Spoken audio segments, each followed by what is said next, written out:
welcome to Mechanical Tech Telugu. This is your Hamu Mechanical Guru. So, C20 essay questions for engineering materials.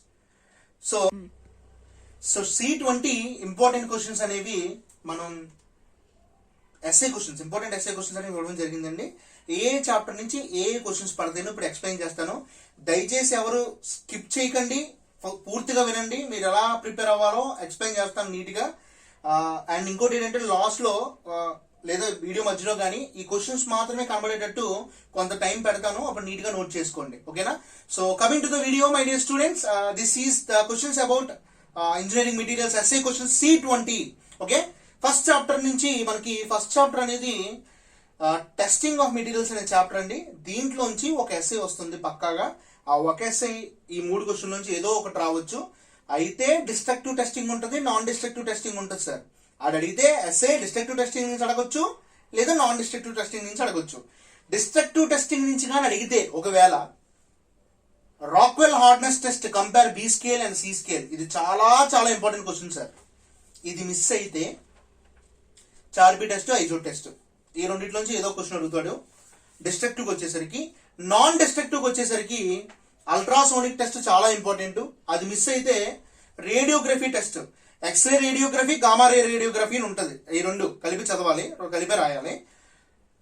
ఈ రెండే maximum పడతాయండి. ఎప్పుడో రేర్గా magnetic particles test కూడా అడగొచ్చు, కానీ ఇంపార్టెన్స్ మాత్రం ఈ రెండింటికి ఇవ్వండి, దీనికి బాగా ఇవ్వండి. లాస్ట్లో చూసుకొని వెళ్ళిపోయేటప్పుడు Charpy and ఐజోడు, magnetic particles just అలా చూసుకొని వెళ్ళిపోండి. ఓకేనా? Next coming to the second chapter, structure of materials అనే చాప్టర్ నుంచి ఉన్న క్వశ్చన్లు రెండు కూడా మూడిట్లో ఫస్ట్ 2 కూడా చాలా చాలా ఇంపార్టెంట్ క్వశ్చన్స్ సార్. ఎక్కువ నెంబర్ ఆఫ్ టైమ్స్ రిపీట్ అయిన క్వశ్చన్స్ అవి ఏంటంటే explain or finding the number of effective atoms by BCC structure, FCC structure, HCP structure. అసలు బీసీసీ స్ట్రక్చర్ అంటే ఏంటి, ఎఫ్సిసి స్ట్రక్చర్ అంటే ఏంటి, హెచ్సిపి స్ట్రక్చర్ అంటే ఏంటో రాసి దాంట్లో నెంబర్ ఆఫ్ ఎఫెక్టివ్ ఆటమ్స్ ఉంటాయి. నేను ఆల్రెడీ నా ఇంజనీరింగ్ మెటీరియల్స్ వీడియోస్ లో మీరు వెళ్ళి చూస్తే ప్లేలిస్ట్ లో అందులో ఆల్రెడీ ఎక్స్ప్లెయిన్ చేశాను. ఒకసారి జాగ్రత్తగా వినండి, ఎవరైనా చూడలేని వాళ్ళు ఉంటే చూడండి.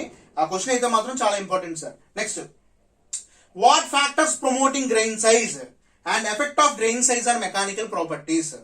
ఈ క్వశ్చన్ కూడా చాలా ఇంపార్టెంట్ అండి. సో నెక్స్ట్ ఇది ఒకసారి వెళ్లే ముందు ఒకసారి అలా చూసుకొని వెళ్ళిపోండి. Explain recrystallisation or solidification of pure metal.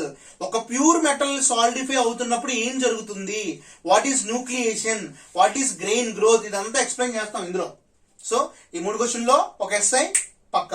Next coming to the third chapter అనేది production of iron and steel chapter అండి. దీంట్లో ఫర్నేస్లు ఉంటాయి. ఈ ఫర్నేస్లు అన్ని చూసుకోవాలి, కానీ అందులో మీరు బాగా చూడాల్సినవి ఏంటంటే ఫస్ట్ ప్రిఫరెన్స్ పడ్లింగ్ ఫర్నెస్ కి ఇవ్వండి. మీకు 10th క్లాస్ ఫిజిక్స్ లో కూడా ఉంటుంది పడ్లింగ్ ఫర్నెస్ అనేది, ఇక్కడ కూడా ఉంది, చాలా ఇంపార్టెంట్ క్వశ్చన్. దాని తర్వాత కుపోలా ఫర్నెస్ చూడండి. ఈ 2 బాగా ప్రాక్టీస్ చేయండి. వెళ్లే ముందు మాత్రం ఒక్కసారి ఈ 3 ఫర్నెస్లు బొమ్మలు ప్రాక్టీస్ చేసుకొని వెళ్ళిపోండి, ఎందుకైనా మంచిది. మాక్సిమం ఈ రెండిట్లో ఏదో అడుగుతాడు.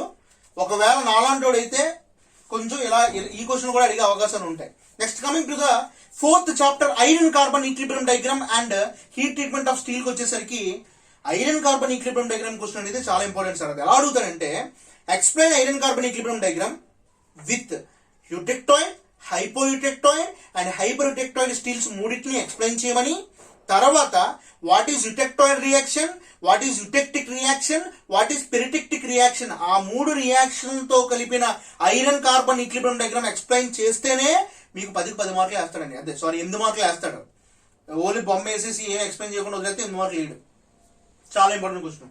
Next coming to the explain substitutional solid solution and interstitial solid solution. ఇది కూడా చాలా ఎక్కువసార్లు అడిగాడండి. నెక్స్ట్ హీట్ ట్రీట్మెంట్ వచ్చేసరికి సార్ ఈ రెండిట్లో మాక్సిమం ఏదో క్వశ్చన్ 8 మార్కులకు వస్తుంది. ఈ రెండిట్లోంచి మాక్సిమం ఏదో క్వశ్చన్ 10 మార్కులకు వచ్చే అవకాశం ఉంది. ఖచ్చితంగా వచ్చేస్తుందని చెప్పలేము, ఎందుకంటే అయితే 3rd చాప్టర్ నుంచి లేదా 4th చాప్టర్ నుంచి ఈ రెండిట్లో ఏదో చాప్టర్ నుంచి 10 మార్కుల క్వశ్చన్ ఇవ్వాలన్న రూల్ పెట్టాడు. 3rd చాప్టర్ నుంచి ఆల్రెడీ 8 మార్క్స్ క్వశ్చన్ పక్కాగా ఇవ్వాలి, కానీ 4th చాప్టర్ లో ఒక ఎస్ఐకే ఛాన్స్ ఇచ్చాడు. మరి హీట్ ట్రీట్మెంట్ వదిలేస్తాడంటారా? Maximum 10 marks question heat treatment of steel నుంచి ఇచ్చే అవకాశాలు ఉన్నాయండి. సో అందుకే బాగా ప్రాక్టీస్ చేయండి. ఏమడుగుతాడంటే list heat treatment of steels, అంటే హీట్ ట్రీట్మెంట్ ఆఫ్ స్టీల్స్ అసలు ఏ మెథడ్లు ఉన్నాయి, అవి రాయాలి ముందు, ఎనీలింగ్, నార్మలైజింగ్, హార్డనింగ్, టెంపరింగ్, ఇవన్నీ కూడా. అవన్నీ రాసేసిన తర్వాత అందులోంచి ఏదో మాత్రం ఎక్స్ప్లెయిన్ చేయండి అని అడగొచ్చు, లేదా ఎక్స్ప్లెయిన్ నాకు నచ్చిన మెథడ్ ఫైన్ చేయమని అడగొచ్చు. మాక్సిమం ఎనీలింగ్ అడుగుతాడు, ఓకే, లేదా టైప్స్ ఆఫ్ ఎనీలింగ్స్ అడుగుతాడు. అయిపోయిన తర్వాత explain case hardening process, what is carburising, what is nitriding, what is cyaniding and sub zero treatment. ఇది కూడా చాలా ఎక్కువ సార్లు రిపీట్ అయిన క్వశ్చన్ సార్. 10 మార్కులకి ఇచ్చే అవకాశాలు ఎక్కువ ఉన్నాయి, బాగా ప్రాక్టీస్ చేయండి అన్న. Next coming to the 5th chapter, ferrous and non ferrous alloys. ఈ చాప్టర్ వచ్చేసరికి write composition, properties and applications of grey cast iron, white cast iron, malleable cast iron, spheroidal cast iron. కానీ ఎక్కువగా అడిగింది మాత్రం grey cast iron, white cast iron ఎక్కువ అడుగుతున్నాడు sir. ఈ రెండు బాగా ప్రాక్టీస్ చేయండి, ఆ రెండు ఒకసారి చూసుకుని వెళ్ళండి, ఓకేనా. Next coming to the second question, సిలికాను, phosphorus, manganese and sulphur, ఈ 4 తాలూకా ఇంపాక్ట్ కార్బన్ స్టీల్స్ మీద ఎలా ఉంటది, లేదా క్యాస్ట్ ఐరన్ మీద ఎలా ఉంటది అని ఎలా ఇన్ఫ్లుయెన్స్ అవుతుంది. సల్ఫర్ ఎక్కువైతే ఏమవుతుంది, ఫాస్ఫరస్ ఎక్కువైతే ఏమవుతుంది, ఇలాంటి క్వశ్చన్ అడుగుతాడండి, ఓకేనా. అదొకసారి చూసుకుని వెళ్ళండి.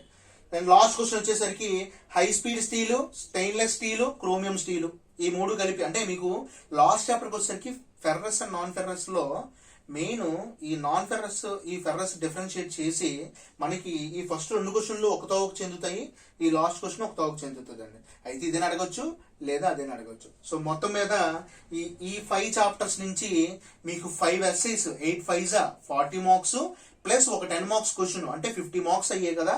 ఈ 50 మార్క్స్ ఈ essays నుంచి ఇవ్వడం జరుగుతుంది. నెక్స్ట్ మిగతా 30 మార్క్స్ కూడా 10 క్వశ్చన్స్, 10 3 30 మార్క్స్ షార్ట్ క్వశ్చన్స్ ఇస్తాడండి. ఆ షార్ట్ క్వశ్చన్స్ నెక్స్ట్ వీడియోలో పెడతాను మీకు. ముందు ఈ essays అన్ని చదివితే మీరు పాస్ అయిపోతారు కాబట్టి పక్కాగా ముందు ఇవి కంప్లీట్ చేసేయండి. నెక్స్ట్ షార్ట్ క్వశ్చన్స్ పెడతాను, అవి ప్రిపేర్ అవుతారు. కానీ all the best my dear students, C20 students, for your exams. 15th నుంచి స్టార్ట్ అవుతున్నాయి కదా ఎగ్జామ్స్ కి. From mechanical tech Telugu, your హ్యాము. Bye bye.